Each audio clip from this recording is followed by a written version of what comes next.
drivers. Or something, it seems to be dragging along. I wonder whether there was any contact between those two.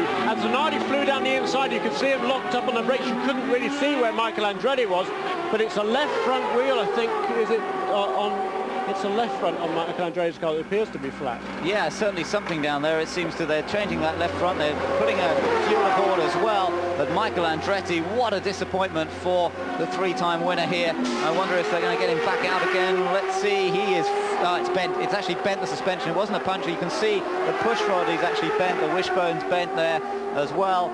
So Michael Andretti out of the race. Oh, what a shame. He's run so competitively all afternoon. I really thought that he'd be in with a shout of a podium finish here today. It's just been a little bit the story of his season after the win in Homestead.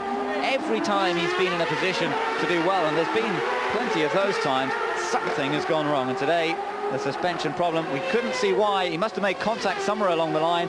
It could have been in that incident. But look at Zanardi now. Zanardi is hounding the back of Maurizio Gugelmin for second place.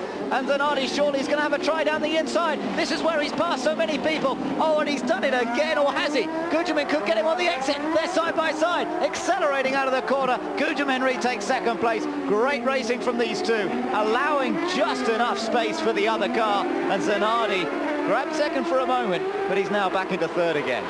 Great stuff there.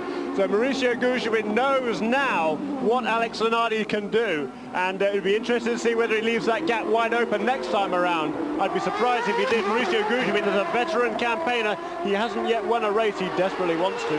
Zanardi dropped back. I think he went down this. He took a funny line into the notch there, into turn 5, almost as if he went straight on, and he dropped right back. Let's take a look here. Something went on here. Look, he went straight on, locked the left front, and only just made it into the corner.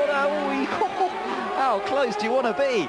He almost took out the right front suspension on the tyres there, and what that's meant is it's given Gugelmin a bit of breathing space, and it's a vital time as well, because we're getting into the second round of pit stops any moment. Zanardi needs to be as close as possible to Vassar and Gugelmin to perhaps have a chance of beating them on the pit stop. Let me tell you that in the pits at the moment is Dario Franchitti. I can see Franchitti, there you are, he's in the inset of the picture now. Franchitti running in 9th place. He was running a little further up just before the pit stop started to be made. Dario running competitively and in a good chance of scoring some decent points here today. Yeah, here is the race leader, Jimmy Vassar. This is 74 laps, and he's coming into the pits. This is his final pit stop for Jimmy Vassar, the race leader. So this is absolutely critical stuff you're watching now as Jimmy comes in. He's on the speed limiter and comes right down to the end of the pit lane. When he comes back out again, he's almost straight onto the track. Here he is. Motor is running as he gets in here. Had excellent service the first time. The clock is running as well at the moment on Jimmy Vassar. Let's just see how quick a stop this can be. We saw an 11.5 earlier on for Michael Andretti when they didn't put so much fuel in, but this is a slowish stop by the look of things. A lot of fuel had to go on board there. 14.9 seconds, 26 laps remain. I'm surprised it took that long to put fuel on for 26 laps. So I wonder, they seem to have a slight problem there. Yeah, they did indeed. I think the fueler there looked back across the wall to see whether what was going on there, whether he had enough fuel in. There was certainly a miscue of some sort in the target Chip Ganassi pit. We'll try and find out exactly what that was. But here comes Maurizio Gugelmin now for his final stop as well. So Maurizio Gugelmin, who's never won a PPG kart race, he's seen his teammate win 2 races this year, including one in Canada. Now their team goes to work. Remember what happened in Road America when the Pac West crew lost out a little bit to the Ganassi crew on the pit stops. That was when Zanardi grabbed the lead from Mark Blundell. They'll be so fired up here to do a good job and get Maurizio Gugelmin out as quickly as possible. Zanardi is in the pits as well at the same time. I can tell you Zanardi's right behind him. You'll catch a glimpse of him. There he is. Gugelmin comes out. Zanardi's not going to come out as quickly. Now he gets going. And now the race is truly on for 25 laps to go. As Gugelmin comes out, Zanardi comes out. We'll try and see where Jimmy Vassar, there is Vassar. Yeah, he's gone. He's through, I think, actually, you know, he's behind Brian Herter. But there is the battle. This is going to be the battle to watch there. There is Gugelmin. Here is, that's Jimmy Vassar. Yes. So Gugelmin is ahead of Jimmy Vasser. It was a long stop by Jimmy Vasser, but now he has hot tires. He's got one lap on those tires. Can he now make that move on Mauricio Gugelmin? Gugelmin sliding on the colder tires. Let's see whether he can hold off Jimmy Vasser. He's just got to hold the middle part of the road, and it's going to be so hard for Vasser to get past him. But Mauricio Gugelmin now leads this race in Vancouver for the first time in this race distance so far, and oh, look at this, Jimmy Vasser locking up behind Gugelmin as Gugelmin tries to get those tires up to temperature. Yeah, actually they don't lead this race. Presumably this will be the battle for the lead, but in fact Gilles de Ferran has not yet stopped, and Brian Herter, who stopped I think a little while ago, try and check my notes back, he stopped in lap 55, they are ahead of these two. So this is in fact right now is a battle for third position, and it's a close one. It is close, but it could be the decisive battle for the race win once we see those other guys make their stops.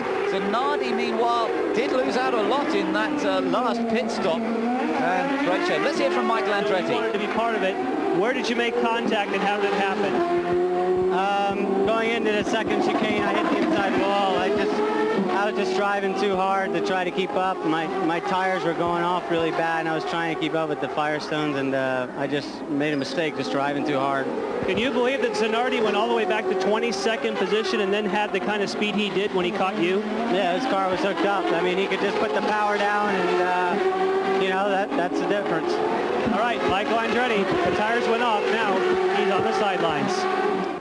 Gilles de Ferran has just been into the pits. He rejoins now, and that means that the battle between Mauricio Gugelmin and Jimmy Vasser is now the battle for second and third. Brian Herter still leads, but he's got to make another pit stop, we think. We're not quite sure at the moment. It's possible that he's going to try and squeeze it through. Yeah, he stopped on lap 55 under caution. There was another couple of laps or so under caution, so he was going to have to do 42 or 3 laps under green flag conditions. No question he's going to go for it, I think, and he'll be trying to, he's got a good margin, he's got a 7-second margin over these two, and he'll be trying to eke out that fuel. There is Brian Herter, the Shell Reynard Ford of Team Rahal. Team Rahal has come so close so many times over the last few years. It's been 5 years since that team has won a race.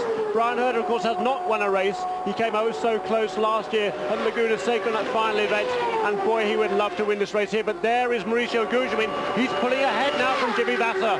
Yeah, he's definitely opened up an advantage, hasn't he, over the Ganassi car. Meanwhile, Zanardi is in 4th position, but he's a full 7 seconds behind Vasser.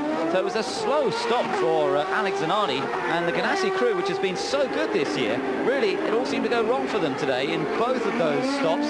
Both Jimmy Vasser and Alex Zanardi losing great chunks of time, and it means that Mauricio Gugelmin is ahead of both of the Ganassi cars, but ahead of both, or all three of them, is Brian Herter, somebody who didn't really feature in the early part of this race, but Brian Herter on strategy may be able to get through the rest of this race without stopping again, and his advantage though is narrowing fairly quickly. It was 7 seconds, it was 6 seconds last time round. Let's see what it is this time round. If he's losing it at a second a lap, it is not going to take long for them to catch him. Meanwhile, Alex Zanardi, oh, that's okay, Parker Johnson's got out of his way by coming into the pit lane, so Zanardi can continue, but he's definitely dropped back a little bit. Across the line he goes. Gugelmin now just 5 seconds behind Herter, so he is gaining at a second a lap on Brian Herter, and Zanardi still another 7 seconds behind Vasser. So Zanardi's traumatic afternoon continues. After all that hard work, he finds himself back in 4th place.